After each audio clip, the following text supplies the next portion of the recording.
guys today. So I think we'll formally start. So hello, everyone. Thanks for introducing yourselves. My name is Christine Levens. I am the Vice President of Strategic Initiatives for the Minneapolis Regional Chamber. Welcome to our inaugural MSP Wellness Champion Celebration, sponsored by Health Partners and presented by the Chamber, the City of Minneapolis, Hennepin County, and with the support of the state of Minnesota. Over 125 of you have joined us today. You are here because you have a passion for health and well-being. So I think it's appropriate to ask how you're feeling and why you're here today. Go ahead and drop it in the chat. I'm excited. I'm your host. I'm so happy to be here. So give us a little information about how you're doing today.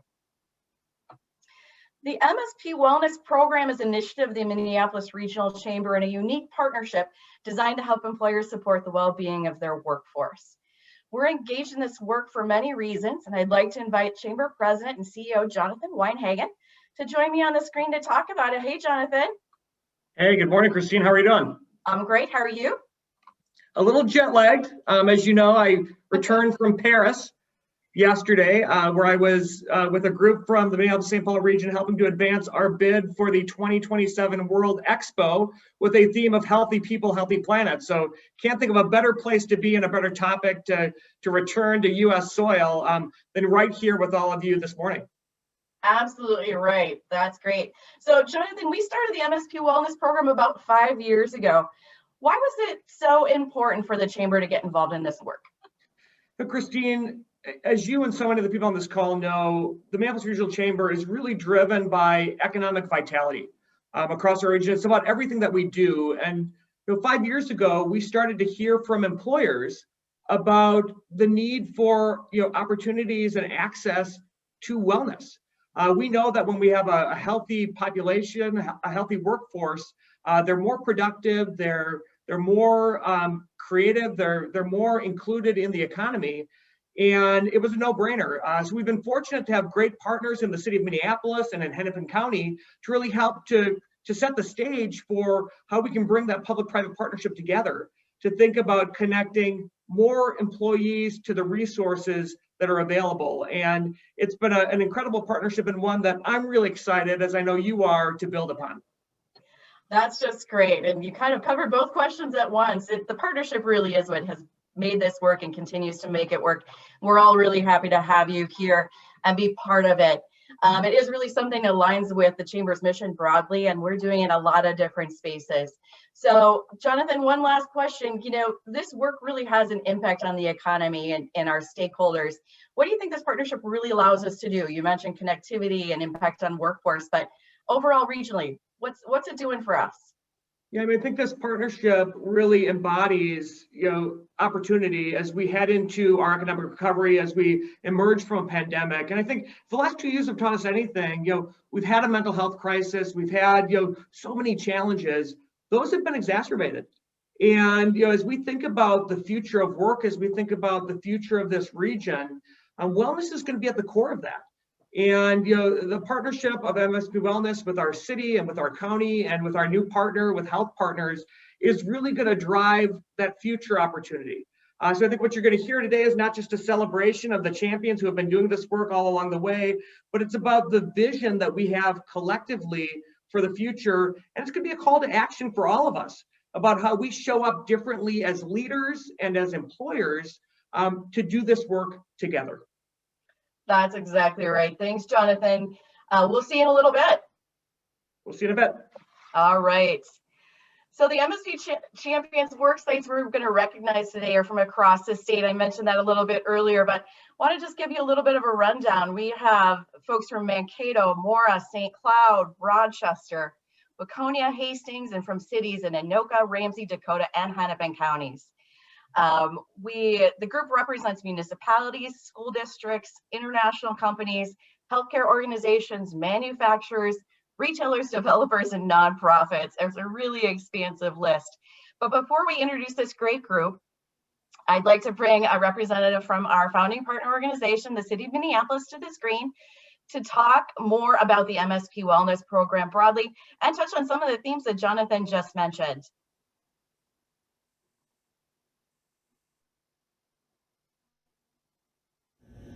Hi everyone, my name is Leila Schuster and I'm with the Minneapolis Health Department. I'm also a proud partner of the Minneapolis Regional Chamber of Commerce in our efforts to promote and grow the MSP Wellness program.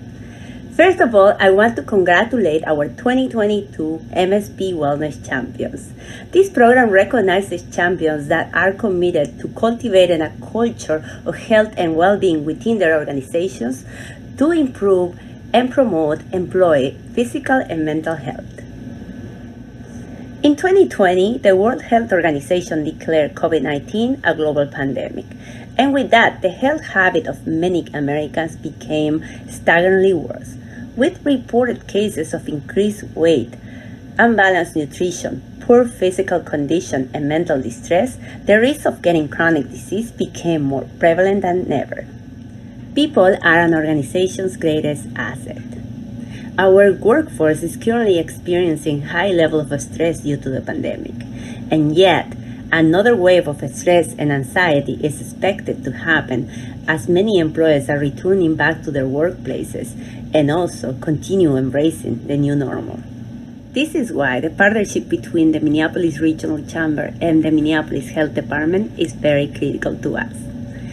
Our common goal is to equip employers in Minneapolis with tools they need to cultivate a culture of health and well-being so all of their employees can live well and thrive. The health and well-being of our employees is not just the work of one organization. Instead, it invites everybody to the table, from employees, employers, and multi-sector agencies, so together we can work to leverage resources, to create innovative opportunities, and to learn best practices from one another. So we are on this journey together, and I look forward to continue working with our partners and leveraging and creating new relationships across the region. A special thanks to the State Health Improvement Program for the funding provided to support wellness programs, and to Hennepin County for their partnerships in helping us outline a Champions program to recognize the work and commitment of many organizations across the region in Minnesota. Thank you. Leda is right on so many fronts, and we so appreciate the partnership with the city of Minneapolis. And she's right, we are in a new era and we're attracting and retaining talent is critical right now. And employees are facing the new challenges we've mentioned, and worksites in the past are adapting, modifying, expanding to meet these different needs with a focus on well-being. We're really happy to be in a position to provide that support with the city of Minneapolis. Hennepin County has an essential partner in the development of the MSP Wellness Champion Program, which we are celebrating today. I'd like to welcome Kelly, which many of you may recognize, to the screen.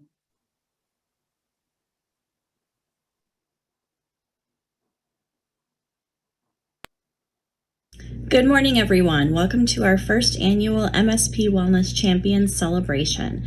I'm Kelly Hargis, and I lead the Health at Work team with Hennepin County Public Health. We are one of the partners in this initiative. Those of you who are familiar with Health at Work know that we offer low and no cost programs, trainings and events, and resources. And simply put, our job is to make your job as wellness coordinator easier. In years past, we've offered our own award program called Wellness by Design, which recognized local workplaces who have sustainable and effective wellness programs in place. And many of our MSP Wellness champions here today are actually previous Wellness by Design winners. So great to see many of you back. We are really excited to continue to support and to celebrate the important work that you all do through our partnership with the Minneapolis Regional Chamber, the Minneapolis Public Health Department, and health partners. The MSP Wellness Champions program is really just one aspect of our partnership, and we look forward to more collaboration and being able to provide you with new ideas and tools to help you advance your wellness efforts. As you all know, employees need to feel supported at work now more than ever, and the work that you all do to promote wellness and create healthier work environments really does matter. So thank you all for the work you do and for being here today. Thank you to our guest speaker, Dr. Nico Pronk, and congratulations to all of our first annual MSP Wellness Champions. Thank you. Again, Kelly is so right. Employees do need support.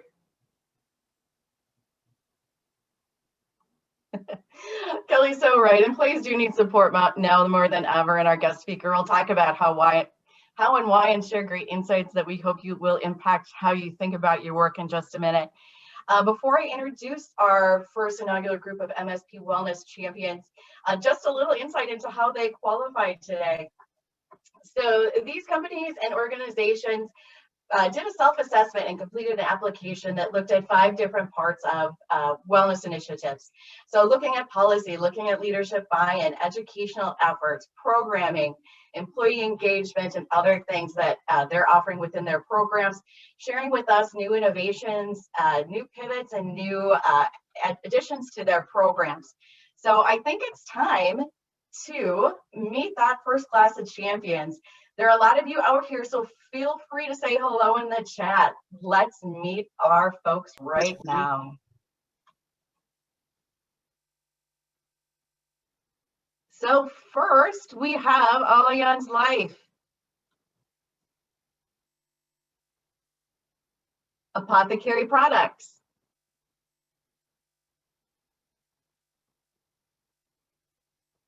Brooklyn Center Community Schools, 8 Dimensions of Wellness, Cigna, Healthy Mind, Healthy Body, Healthy Life. Oh, I see a woohoo. City of Eden Prairie, City of Maple Grove, their wellness program innovation, increase accessibility to programming and PTO plus PTO incentives, increase participation. City Minneapolis, Stride Minneapolis program. Delta Airlines, Delta Wellbeing, and Share Care. Dermatology Consultants, their program is Thrive Dermatology Consultants. Fairview Health Services, their wellness program recognition. Health Fairview Ridges Hospital was named as a leader in LGBTQ rights. Health Source Solutions, Heart and Soul. Look at those happy folks. Congratulations. There's a whoop. Hennepin Healthcare, largest employer in the city of Minneapolis. Congratulations. Intech Plastics, Wellness Program Edition, Exercise Equipment Lending Library. Jewish Family Services of Minneapolis, a great partnership with an intern to develop one-to-one coaching. King Connect, welcome and congratulations on becoming an MSP Wellness Champion. McCaffins Fine Foods, welcome and congratulations. Look at that smile. Mall of America, MSP Wellness Champion. Looks like we have some stretching moms. So fun. Marsh McLennan Agency Wellness Program recognized as a top Star Tribune top workplace. Congratulations. Make Precision Technologies, 6 Dimensions of Wellbeing. Congrats. Minnesota Air, our most recent qualifier. Train the Trainers, Building a Culture of Care. MNGI Wellness, Caring Approach to Overall Wellbeing. Congratulations. Morrissey Hospitality, congratulations on becoming an MSP Wellness Champion, touching many cities in the region. Omni Workspace, Positive Pulse, Physical Career, Community, Financial, Social, congratulations. Orono Public Schools, look at those smiling faces, congratulations. We appreciate the hard work you're all doing. Packard Culligan Water, congratulations on becoming an MSP Wellness Champion. Polak Companies, their program edition, this is so fun. When the state fair closed, they did a walking challenge and created the Wellbeing Olympics. Reach for Resources, Reach for Wellbeing, Eat Well, Move Well, Think Well, congratulations. Rockler Companies, Build Your Best, Rockler Wellness, thank you. SJU Rhombus, Live Wise Wellness Program, congratulations. Thanks for taking part. There's another woohoo. South Central Service Cooperative, SCSC Wellness, look at those faces. Opportunities to learn, that's great. Southeast Service Cooperative, congratulations. Touchstone Mental Health, I love this idea. Summer Self-Care Share, we're in that moment right now. Hi, Kaylin. Turek, LifeWorks Turek, congratulations on your acknowledgement and recognition today. Thank you. UCare, strength in numbers, designed to build better relationships between employees and primary care providers. Congratulations. VRAD, everybody should be doing it. Enhanced programming focused on mindfulness, sleep, and physical fitness. Congratulations. Wayzata Public Schools, great new connection with an advisor dedicated to helping employees and families with a focus on mental health. Western National Insurance, building blocks for mental wellness, a 7-week email campaign integrated with LinkedIn Learning.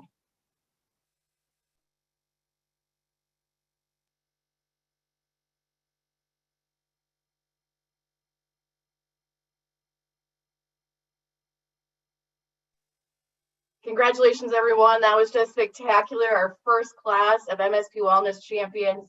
Congratulations. I'm going to bring Jonathan back on the screen. He is going to introduce our guest speaker today. Welcome back, Jonathan. Thanks for having me again. Awesome, and congratulations to everybody being recognized. We are appreciative for your partnership and the work that you're doing across our region. Hope that you picked up on a few key themes this morning. We know that partnerships matter. It's a big part of who we are and what we do at the Chamber, and you've seen that, and all of you are partners with us. We know that wellness matters. It goes, I think it's kind of unspoken with this group, but we know that a healthy workforce creates a healthy economy, and that's something that we're really striving towards as a collective group, and appreciate the work that all of you are doing. The access to resources, whether you're a small employer or a large employer, there's so many resources available. It's one of the reasons that we partnered with the city, we partnered with the county, we're partnering with health partners to bring these incredible resources to make sure that every employee and every employer has access to these critical needs, because we know that supporting employees and their families matters. And if you leave this morning convening with anything but that, it's that the health of our people is paramount. And we're just really grateful to have the opportunity to be a small part of helping employers and celebrating all of you who are doing that work. MSP Wellness has been a great collaboration, obviously with our municipal partners in the city and the county, but more recently with our partners at Health Partners. And we're privileged to have Dr. Nico Pronk as our guest speaker this morning. Dr. Pronk is the president of Health Partners Institute and the chief science officer at Health Partners. His work is focused on connecting the evidence of effectiveness with practical applications of programs and practices, policies, and systems that measurably improve population health and well-being.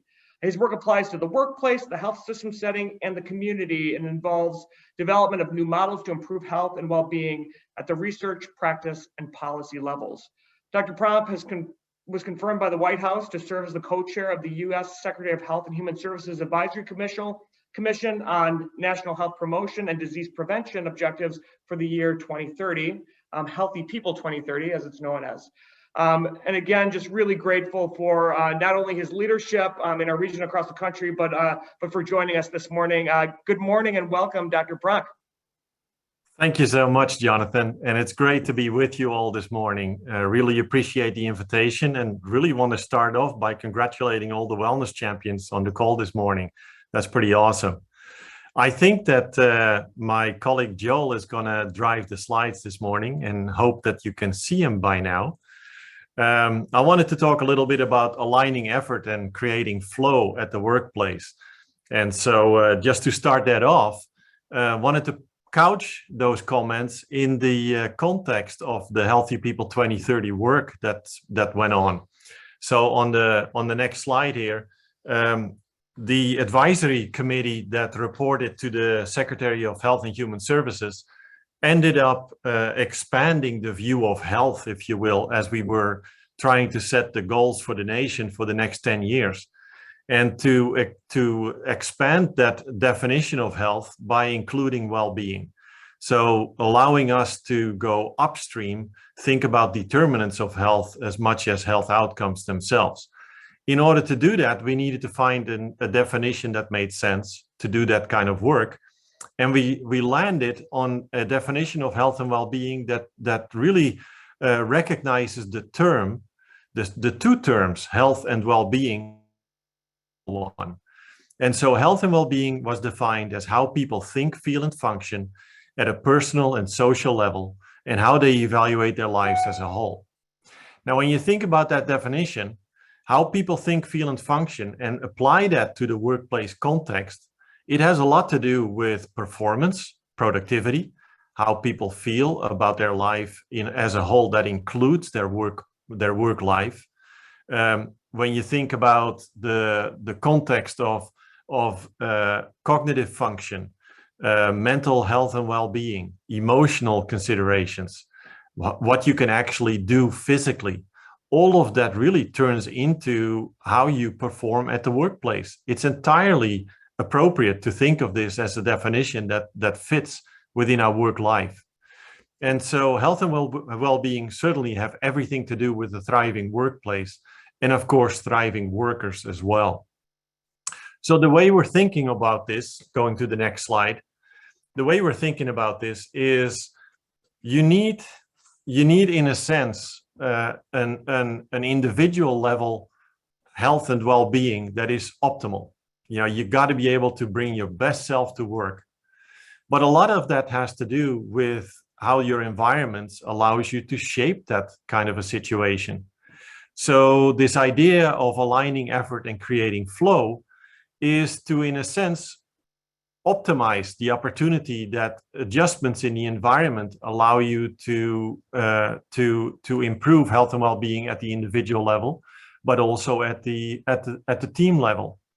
So changes in the physical environment, the mental environment, the emotional environment, but also the economic environment and the cultural environment make a big difference in the way health and well-being is shaped at an organization.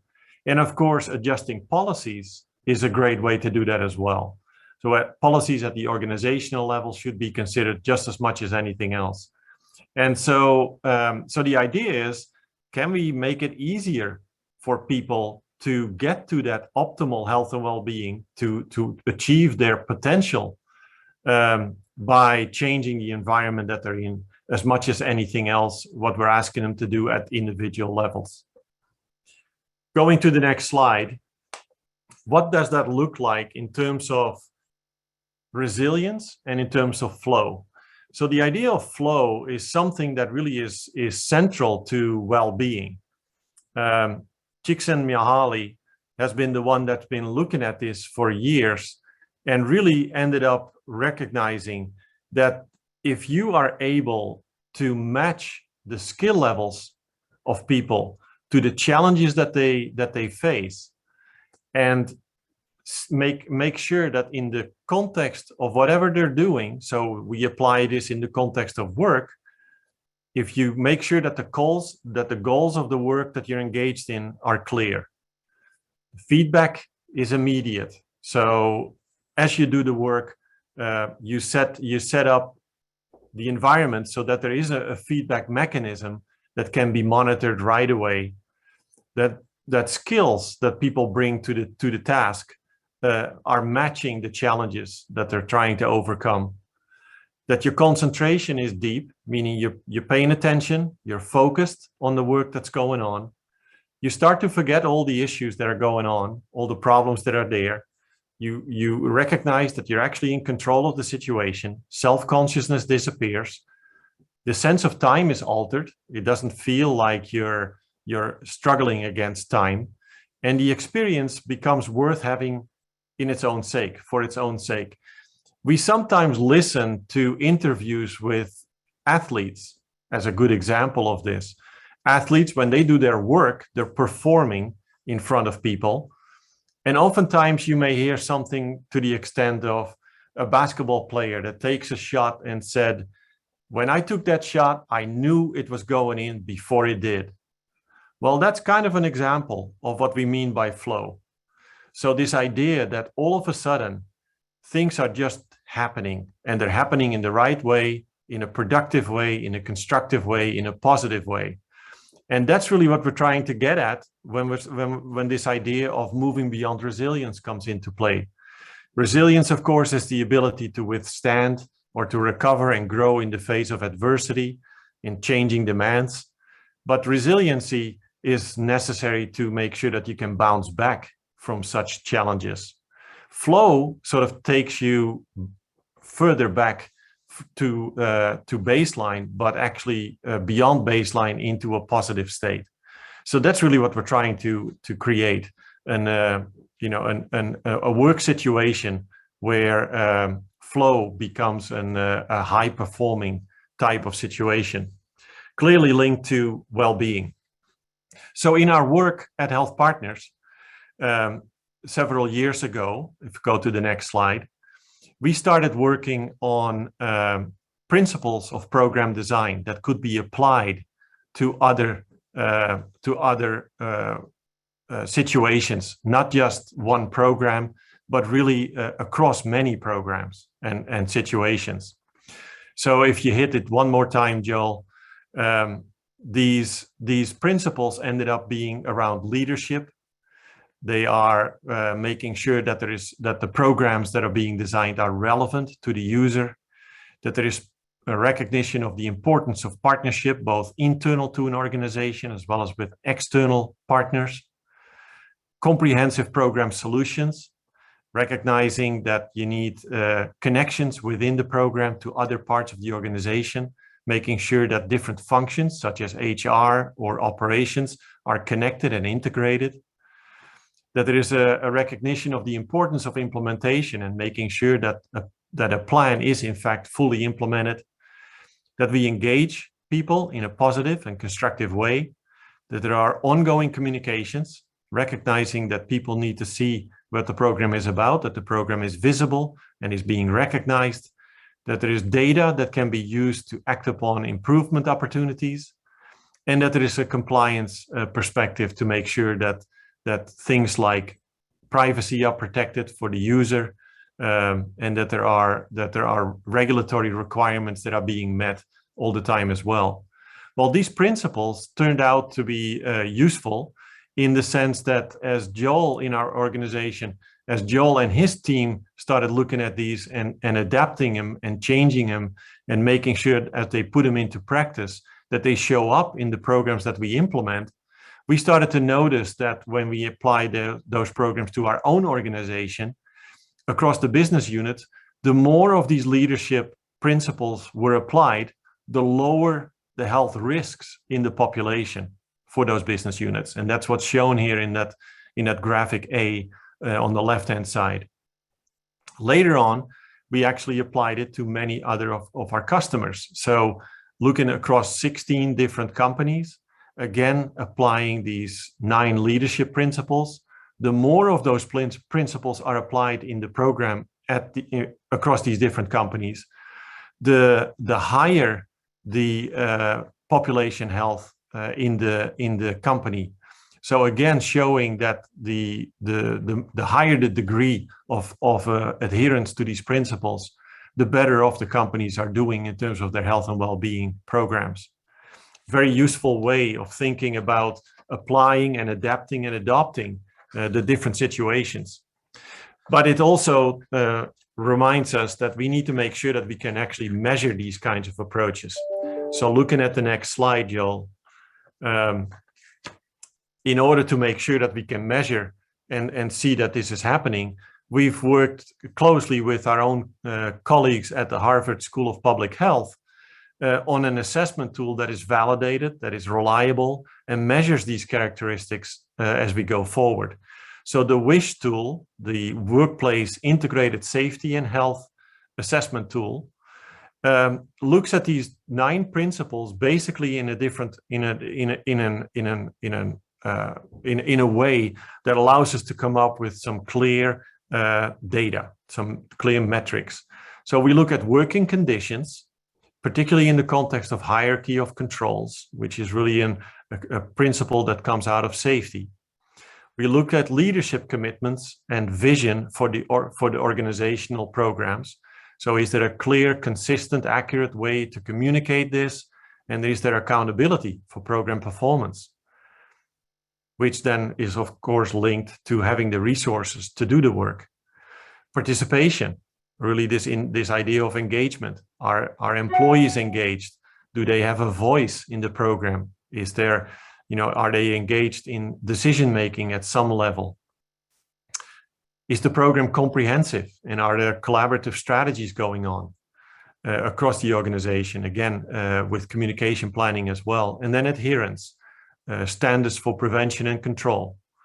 And finally, data-driven change. Is there an objective way in which data is used, is monitored, making sure that there is progress being achieved, and allows you for information and decision-making about changing and continuous improvement. So this tool now is available, and we're using it in our different programs and services to make sure that we can actually continuously improve the approach that we take at the workplace. So that gets us to, at the end of the day, what can companies do to, in addition, supporting to the behavior opportunities, behavior change opportunities that are there for individual workers? What can companies do to shape that work environment that we're talking about? Well, first and foremost, we think that a commitment to safety, health, and well-being is incredibly important. The stated commitment of an organization to look at integration opportunities and coordinated efforts to encourage safety and health and well-being for the workforce is in and of itself a key action. But then you got to measure and act upon data. You got to encourage time off, meaning you got to encourage workers to use the time off opportunities that they have in order to have an opportunity to reflect on their own work life, their own life in general, and to have the energy to sustain the work that they're being asked to do on a daily basis. Zero tolerance for violence and abuse in the workplace. You got to feel safe when you're at work. Confronting health misinformation at work and in the community, particularly now where there is so much of that going on in our society as a whole. Combating bias and stigma, discrimination and racism. Optimizing and prioritizing worker quality of time with your customers. For health workers, that may be with their patients. For a person on a phone bank, it may be just being able to spend that quality of time with customer service issues that a customer may have, different situations. But making sure that we provide access to mental health services for those who are in need, and investing in the prevention and social services to address health inequities across the organization, but also in the larger community, being a partner in that work. So all of this sort of comes down to what is the one takeaway that if nothing else from this presentation, what do you really want to make sure you build within your own organization? And that is a level of trust. Can you build a climate at the company, a culture of the organization that allows people to say, I appreciate what's going on here, and I trust that my leadership has the best of intentions in mind? Because change moves at the speed of trust, as Gary Gunderson would say. And with that, thank you very much for allowing me to make some comments today. I really want to congratulate everyone again on their champion status for the wellness programs that you represent. And I really appreciate the opportunity to be with you today. Thank you. Thanks so much, Dr. Prunk. We have left a couple of minutes for questions and answers. We've got a couple in the chat, so I'll just kind of pop them over to you, Dr. Prunk. Leda Schuster from the city of Minneapolis, one of our partners, can you share some best practices around encouraging time off? Many times leaders speak about the importance of time off, but they keep loading their employees with projects and requests. What do you think? Yeah, great question. So it is so true, right? Even though you may have those PTO days sitting in a bank on a daily basis, there is a lot of overload, if you will, of work that needs to get done. What I think it comes down to is making sure that there is a work schedule that allows that to happen. So even though there is a lot of work going on, telling people that the work at the time when their PTO comes up is actually covered by others. So work scheduling becomes very important. And to me, that's one of those opportunities that all the way comes down from not just a supervisory level and a managerial level, but also at the individual worker level to make sure that their tasks are being covered.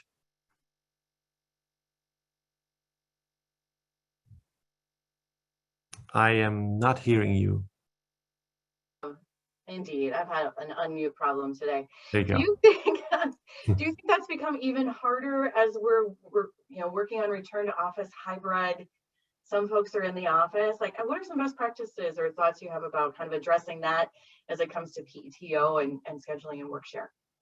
Yeah, I think that's very true, particularly the work from home situation, where, I think in general, when people work from home, they put more time in rather than less time.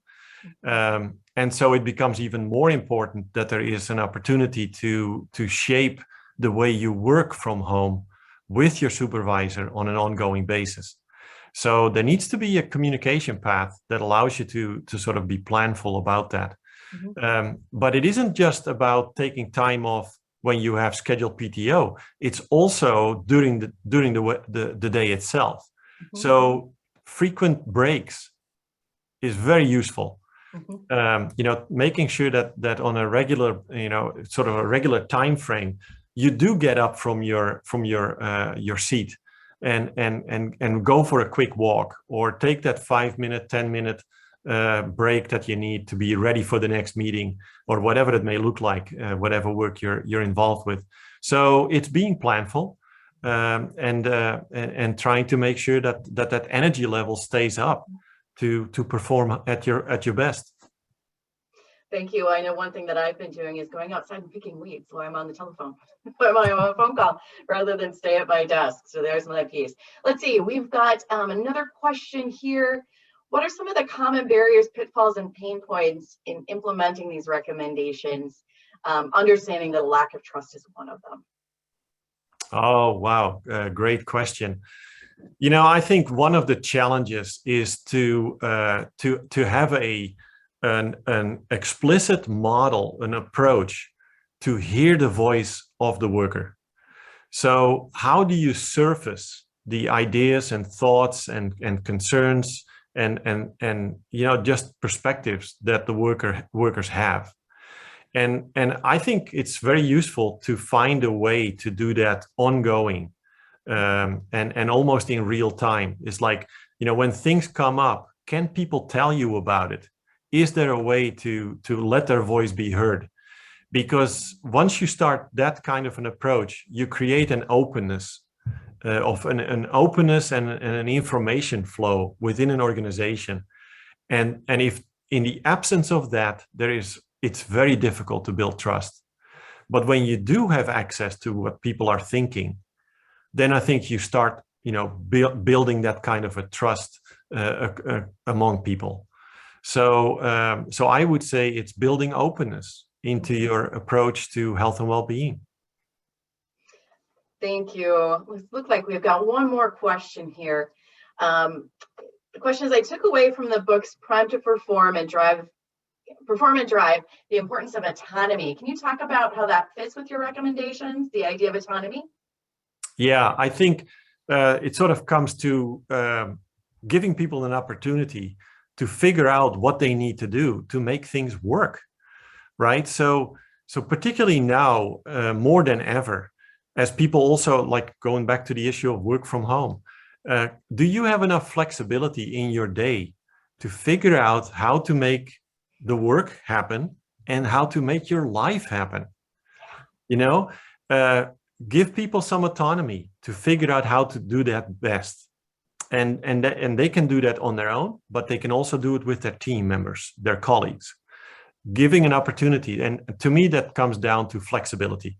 If you build flexibility in that process, which is not an easy thing to do, it's not simple, but I think from a managerial perspective, that's a huge opportunity. Yeah. Build that flexibility into the workflow, give people an opportunity to sort of think about this themselves, bring the decision-making power as close to that person as possible, and then you have an opportunity to build autonomy into the work. Thank you. That's great. We've got one last question here.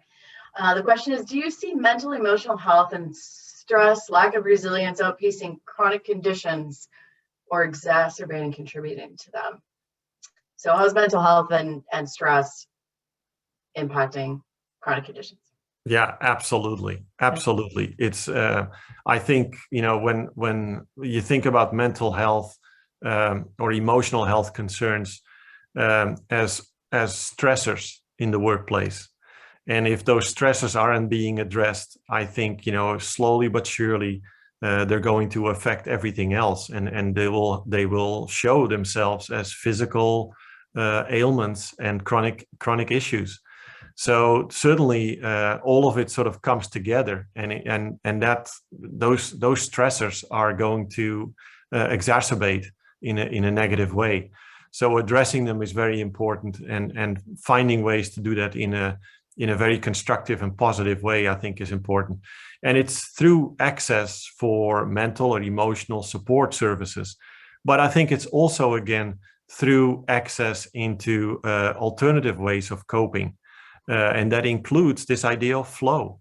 It includes an idea of being, you know, seeing and being in experiences that are incredibly positive. And, you know, I think a lot of people, if you've been lucky enough to be in a situation of flow, you remember it. It is cool.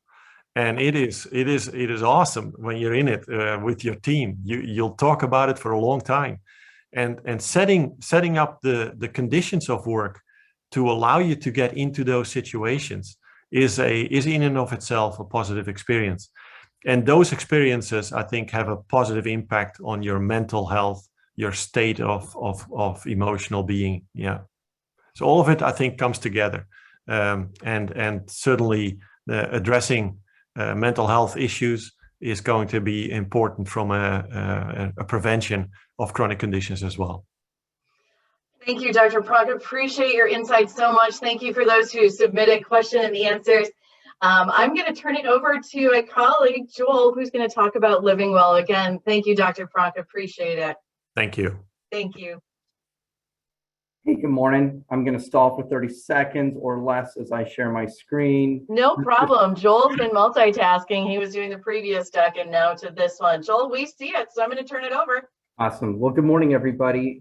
Thank you, Dr. Pronk. Also, it's always fun to hear your thoughts and to see the questions that came in. I want to start by just saying it's so great to be with a bunch of kindred spirits this morning from all the companies, and I hope that this is stimulating and bringing some questions forth. So I'm Joel Spoonheim. I work with Health Partners. I lead our area that includes all of our worksite health solutions, which includes EAP and Well at Work clinics, short-term disability, as well as all of our well-being programs. And so it's a great, exciting day for us to be here with you and to talk a little bit more about the partnership we're kicking off with the Chamber. I want to start that one of the things that's most exciting about this partnership is our two organizations are putting mission ahead of membership.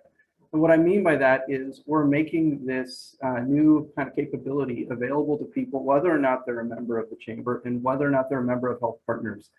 And the reason that that's fun is when we work from mission, it allows us to get more quickly into that flow place where we can do our best work. And that's why we're here to simply give you a quick overview of what we're going to do together, hopefully with you and others. And really, this is a quick just intro to invite you to come learn more.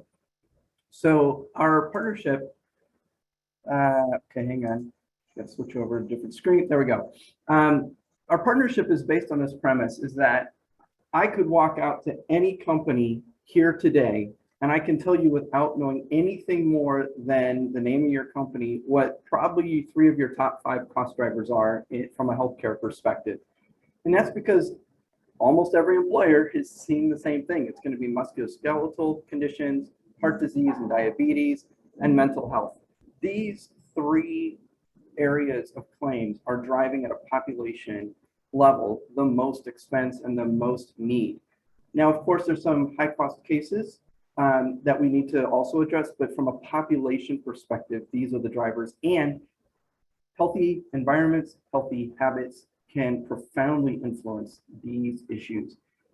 And yet, right now, every employer that's participating even in this great partnership today through mspWellness is doing their own thing in their own way to maybe go after these, but also some other conditions.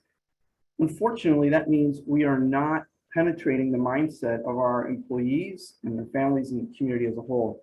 And what we have been doing for a number of years, including most recently in St. Cloud, is trying to take a different approach to really reach individuals.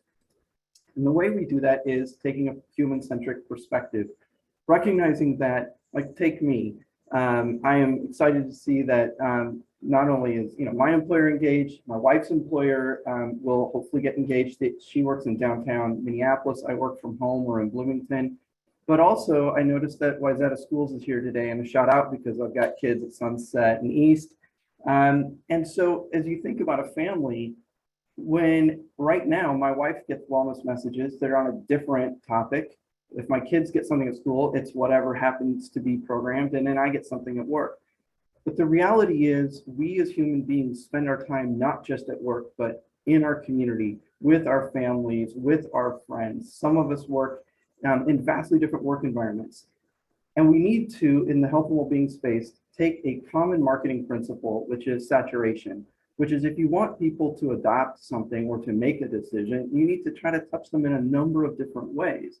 And when we think about the power of our social networks for shifting and shaping our behavior, we want to try to align some of these things. And so what we're looking to do, and what we've demonstrated can be powerful, is when employers at least align their messages and then work with our really great public partners at the state, at the county, at the city levels, and with the public schools and others, we can start to at least align around those key opportunities and shape messages so that whether it's a public health billboard or mailer going to Medicare, Medicaid, and the public, or an employer program or school program, they all can align on some shared themes. And the result of this is a couple things. One, there are tons of resources out there. And part of why we were excited to join up with the Chamber was to say, look, there are a lot of resources. Let's spend smarter and not more. Let's share these resources better. Let's coordinate our campaigns when we choose. And every employer will still have their independence to do what they want, but they might benefit from aligning on a couple key campaigns. Last piece is most small employers do not have access to best-in-class well-being programs. And from a mission perspective, we wanted to break that typical reality and bring forth our best-in-class programs to small employers as well as mid and large size. And so we're changing how we operate at Health Partners in order to be able to serve smaller employers in this different way through this partnership. I'm going to sum up by saying, there are a couple of things that happen. There are community configurations so that we will be able to take community resources and promote them out so that no matter where people might work, they might all show up with their companies to do a fun activity. Or if you think about the great new Plant First program coming out from Hennepin County, how can all of us across all employers be promoting that concurrently? And this is another way to reinforce that great initiative. So we can share links, we can share resources, we can promote activities that allow it to be easier for me and my wife and our neighbors to maybe align and join a walking club or whatever that activity may be. And yet we still need to make it personalized. And so when a person participates, based on whatever data we have about them, their own experience will also be personalized to surface the most relevant thing for them to help them improve and optimize their well-being. So to sum up, there's a lot more we could share, but for today, my hope is to just invite you to come learn more about how this could complement or expand or enhance your own well-being initiatives.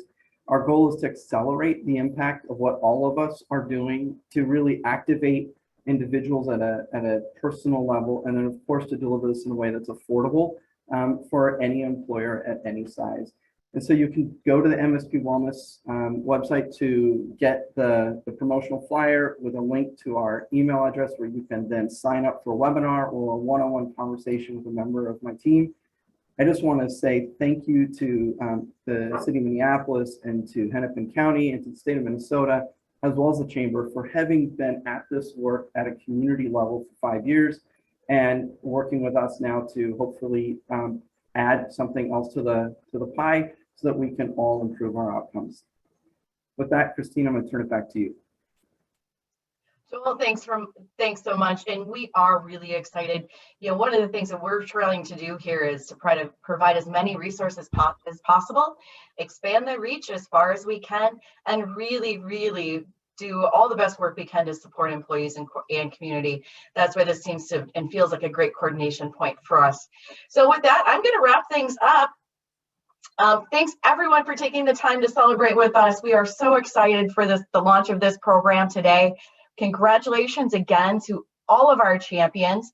We do accept applications, and you can access the assessment tool at any point in time, and you can find out more at our website, mspWellness.com.